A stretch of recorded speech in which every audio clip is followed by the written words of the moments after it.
Milly-la-Forêt lies to the south of Paris, just to the west of Fontainebleau.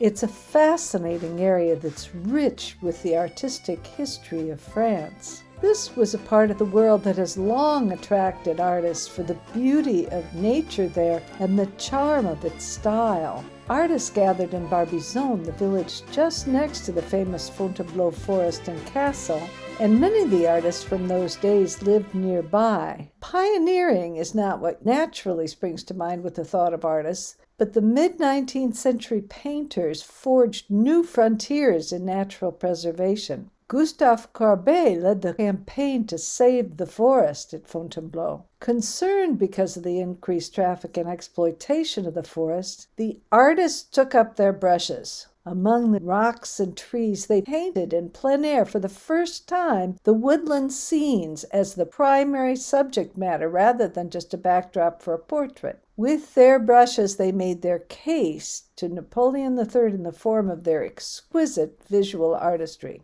Alfred Sisley, for example, lived in Moret-sur-Loing and often used those scenes in that town, especially the River Loing, as the subjects for his painting. Theodore Rousseau, Frédéric Basile, Jules Dupré, Jean-BaptisteCorot, and Sisley, Napoleon III granted the petition of these artists to make Fontainebleau the first national forest in the world. Later, Claude Monet's meeting with fellow artists and the exquisite landscapes in this area inspired him to purchase property west of Paris, now known as Giverny, where he created his own sublime gardens to use as a subject matter for his paintings. Barbizon still holds the memories from those days in its buildings and its ways.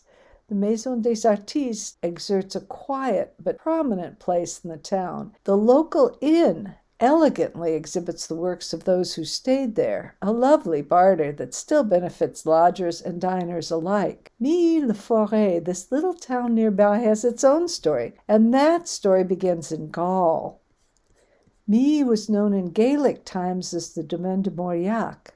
More recently, in the 7th century, Dagobert, a Merovingian leader, lived there, and then in the 19th century, Napoleon Bonaparte lived there, and in the 20th, Christian Dior and artist Jean Cocteau. Jean Cocteau's house and garden in Milly-la-Forêt are now a museum that is open to the public. Following his death in 1963, he was buried in the 13th century chapel there, which is also significant because of his contributions to it. In a bow to Milly's famous production that carries forward even today, Jean Cocteau decorated the interior walls of the building with giant medicinal plants. To this day, Milly is still known as a center for medicinal plants, still has a flourishing business in medicinal plants and culinary plants as well. The epitaph on JC's tomb reads, Je reste avec vous.